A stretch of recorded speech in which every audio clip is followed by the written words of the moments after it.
아직까지는 제가 하고자 하는 거에 대한 욕심이 더 강하고 뭔가 배우고 싶고, 그러니까 자아 실현의 욕구가 누군가 짝이 옆에 있었으면 좋겠다 하는 욕구보다 아직은 더 강한 상태라서 내가 20대 때 할 수 있는 거, 30대 때 할 수 있는 거를 좀 더 많이 해보고 싶은 그런 게 조금 더 강해서 비혼에 대해서 좀 더 진지하게 생각을 하게 되고는.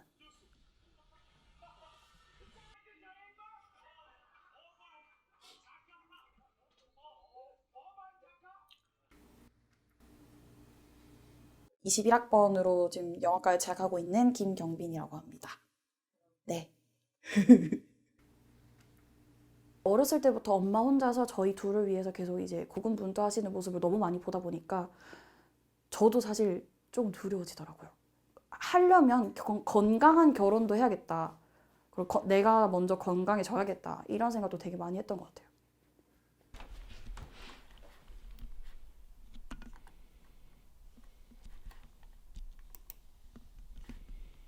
마흔다섯 이현희고요. 직업은 아이들 영어 가르치고 있어요.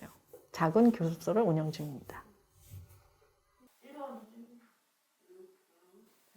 근데 부모가 되는 건 정말 신적인 존재가 된다고 생각하거든요. 하나의 인격체와 자아를 만들어야 되기 때문에. 근데 그 부분에 있어서 정말 자신이 많지가 않아요. 아직도. 아이들을 가르치는 경험이 있음에도 더욱더 힘든 일인 것 같아요. 제가 가르친 지 20년 차 들어가고 있는데, 옛날에 꿈이 뭐야? 이러면 뭐 정확하게 얘기해요. 뭐가 되고 싶어요? 뭐 의사가 되고 싶어요? 공무원이 되고 싶어요? 근데 아이들이 말하는 게 지금은 평범하게 살고 싶어요. 결혼을 해도 아이는 안 날 거예요. 그 아이들이 얘기해요. 지금 아이들. 여자아이들이 특히 육아는 못 하겠어요. 결혼해도 아기는 안 날 거예요. 아이들의 반응이 더 정확하기 때문에 와, 이거 쉽지 않겠구나.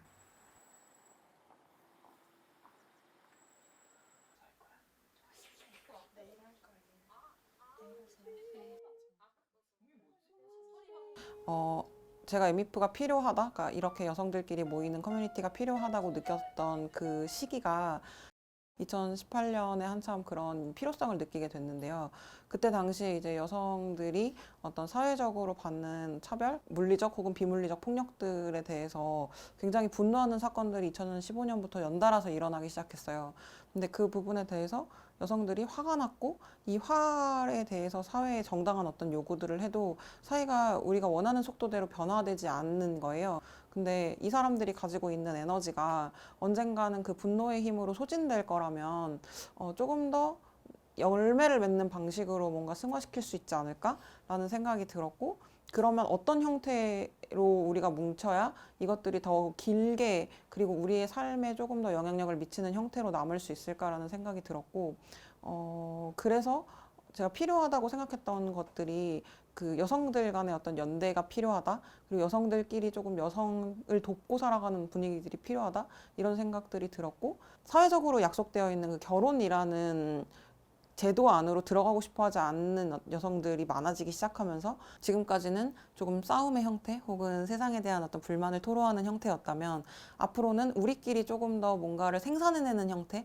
그리고 조금 더 긍정적인 형태의 어떤 그 효용감을 느낄 수 있는 방식으로의 해법들이 좀 있어야 되지 않을까, 이런 그 가치를 좀 공유하게 됐고, 그 가치에 마땅히 그런 것들이 필요하고 우리가 그런 것들을 만들 수 있겠다라고 판단을 하시는 분들이 지금까지 MF를 같이 공동대표로서 이끌어 주시고 계시고, 그 의견에 동참을 해주셨던 분들이 저희 회원분들로 들어와 주셔서 저희랑 같이 이렇게 현 시대를 살아가고 있다고 생각합니다. 그냥 어렸을 때부터 막연하게 결혼이 뭔지도 잘 모르는 시점에서부터 엄마처럼 사는 거 진짜 힘들겠다. 난 저렇게 못할 것 같아. 라는 생각을 계속 끊임없이 하면서 살았던 것 같아요. 게 사실 뭐 사회 기반이 마련이 되면 안정적인 게 따라오기도 하지만 그게 필수 조건은 아니잖아요. 그러고 보니까 꼭 결혼을 이제 할 필요가 없는 거죠. 그 사회에서 말하는 그 루트가 아닌 또 다른 선택지가 내 삶에 분명히 있는 거고, 그 삶을 사는 게 훨씬 어떤 부분 충만할 수 있구나, 그런 걸 깨달으면서 그냥 차츰 결혼의 길에서 전 좀 멀어진 것 같아요. 그냥 저는 약간 태생이 좀 혼자 지내는 걸 좋아하고 그런 뭔가 결혼을 해서 1대1의 관계로 법적으로 묶이고 이런 게 저는 오래 가지 않을 거라고 생각을 했거든요. 그게 영원하지 않을 거라고 생각을 했고 어떻게 평생을 둘이서만 살 수 있지? 그거를 쉽게 끊을 수 없는 법적으로 묶을 수 있지라는 생각이 항상 회의적이어서 개인적인 성향 때문에 선택한 것도 있죠. 김경빈으로서 20대로서 지금 살아가고 있는 98년생으로서 자유를 조금 더 갈망하고 싶고 내가 정말 하고자 하는 것들을 조금 더 오래 하고 싶고 뭔가 제 하나뿐인 인생이니까 제가 만들어 나가야 되잖아요. 누군가가 만들어 주기보다는. 내 삶의 형태를 그냥 즐겁게 즐기면서 살아가는 사람들이 모여있는 단체라고 생각을 해주시면 좋을 것 같아요. 그러니까 비혼 여성이라고 했을 때 어떤 싸움을 할 것 같고 뭔가 나를 불편하게 할 것 같고 이런 인식들을 가지고 계시거나 혹은 내가 어떤 비장함을 가지고 결심을 해야만 들어갈 수 있는 단체로 여기시는 분들이 좀 계신 것 같아요. 아, 저렇게 사는 사람들도 있구나 정도로 받아들여 주시면 좋지 않을까 생각합니다. 부산 말로 이제 표현하자면 머스마처럼 행동하면 너 나중에 결혼 못한다, 뭐 남자친구 못 사귄다, 뭐 네가 그러니까 남자친구 없지 이런 얘기를 되게 많이 들어요. 내가 이런 행동을 함으로써 남한테 피해를 주는 것도 아닌데 왜 나라는 사람을 부정하지 이렇게 생각이 들더라고요. 세서 그래.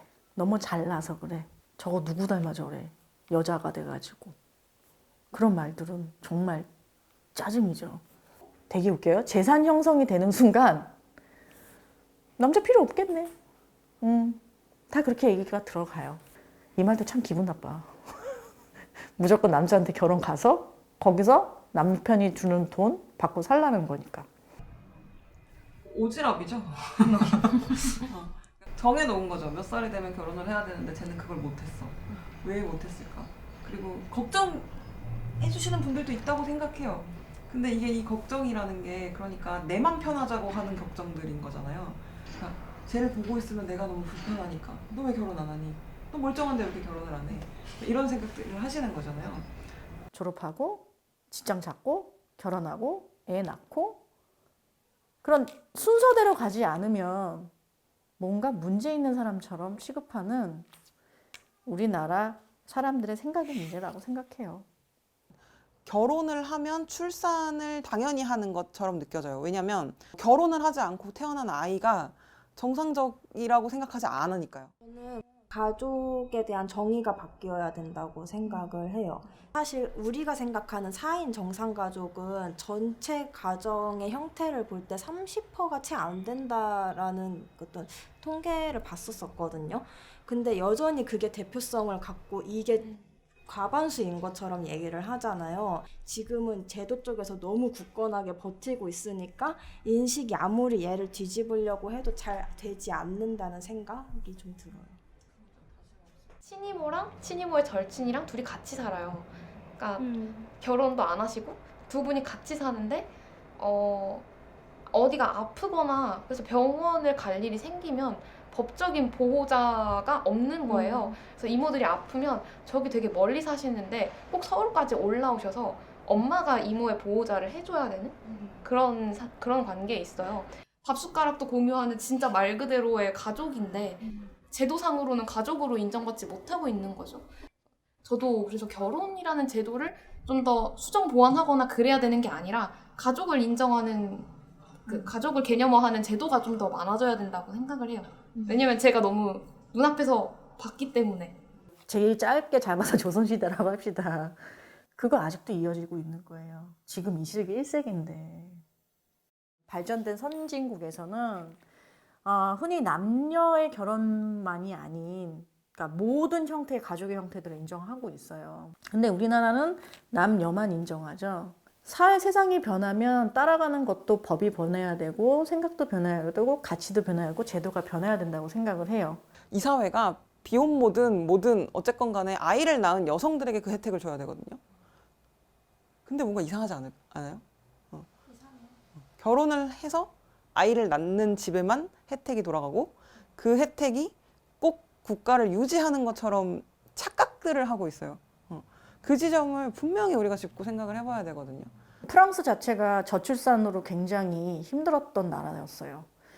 거기 여성들이 자기 몸이 망가지기 싫고 자기의 삶이 먼저기 때문에 아기를 굉장히 안 낳았어요. 그러다가 지금은 많이 낳고 있고 뭐랄까요? 좀 폭넓게 제도를 바꿨어요. 예를 들어 동거하는 사람들이 애를 낳아도 그들에게 줄 수 있는 사회적 제도, 뭐 출생 신고라든지 뭐 그다음에 학교에 들어갈 수 있는 거, 뭐 사회에서 해줄 수 있는 그런 복지 제도 똑같이 줬어요. 그리고 아이를 낳을 때마다 엄청난 지원금을 줬고요. 그러니까 그때 프랑스 사람들 제 친구가 하는 말이 첫째 낳은 걸로 생활비 내고 둘째 낳은 걸로 월세 내고 셋째 낳은 걸로 여행 간다고 그랬거든요. 결국은 경제적 여유를 만들어줘야죠. 집을 지으라고 해놓고 모래 위에다가 집을 계속 지으라고 하니까 모래는 언제든지 어떤 압력에서든지 부서질 수 있잖아요. 가만히 있는데도 뭔가 경제적인 손실이 일어나는 것만 같은, 실제로도 그럴 수도 있고, 경제적인 기반이 제대로 갖춰져 있지 않으면 뭘 하기 좀 사실 겁이 좀 나긴 하더라고요. 그게 좀 제일 큰 이유지 않을까? 의식주가 해결이 돼야 사람들이 꿈을 꾸잖아요. 근데 지금은 심지어 의식주가 안 돼요. 아무것도 안 돼요. 미래도 없어요. 취직도 안 돼요. 산포가 뭐 다반사고 앞으로 뭐 비대면의 세계가 오고 인구는 점점 줄 거고, 그러니까 의식주도 해결이 안 되는 상황에서 지금 2030에 청년들이 무슨 꿈을 꾸겠어요? 거꾸로 됐죠. 사회 제도부터 바꿔야 뭔가 결혼할 수 있겠죠. 당연한 거예요. 지금 이 과정은.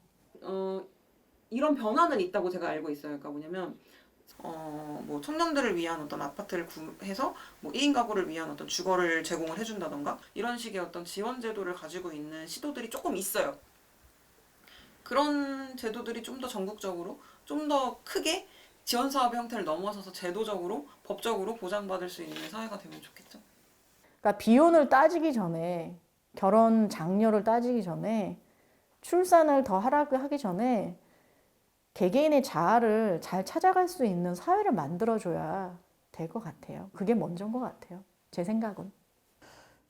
그냥 김경빈 씨라고 불림을 당하고 싶은데 제 이름 위에 또 다른 이름이 겹쳐진다는 거가 너무 무게감도 많이 생기고, 김경빈이라는 사람을 또 찾을 수 있을까라는 좀 두려움도 좀 생기게 되더라고요. 비혼은 선택하지 않을 이유가 없는 매력적인 인생관이라고 생각해요. 선택하지 않을 이유가 없고, 온전한 개인으로 살아가고 싶은 여성이라면 꼭 한 번쯤 고려해줬으면 하는 선택지? 꼭 본인에게 이렇게 물어보고 답을 한번 해보시라고 말씀을 드리고 싶어요. 내가 결혼을 하고 싶은 이유가 무엇 때문인지에 대해서. 그러니까 결혼을 하면 외롭지 않을 것 같아서 결혼을 하고 싶은가? 혹은 결혼을 해야 이 사회에서 인정받을 수 있을 거라고 생각을 하기 때문에 결혼을 하고 싶은 건가? 혹은 결혼을 하면 행복할 수 있을 거라고 생각해서 결혼을 하고 싶은 건가? 혹은 내가 정말 사랑하는 사람과 같은 공간에서 같은 삶을 향유하면서 살고 싶어서 결혼이 하고 싶은 건가? 라는 질문들을 꼭 해보셔야 된다고 생각해요. 만약에 마지막 질문 같은 대답에 오케이가 나온다면 그분들은 결혼을 해서 충분히 행복하게 사실 수 있다고 생각합니다. 하지만 앞선 질문들에 대해서는 결혼을 한다고 해서 그런 외로움이 해결되나? 결혼을 한다고 해서 정말 내가 행복해질까? 그리고 결혼을 한다고 해서 내가 정말 안정적이어지나? 그리고 결혼을 하면 내가 진짜 정상성을 회복할 수 있나? 라는 질문들을 본인에게 스스로가 꼭 해보셔야 된다고 생각해요.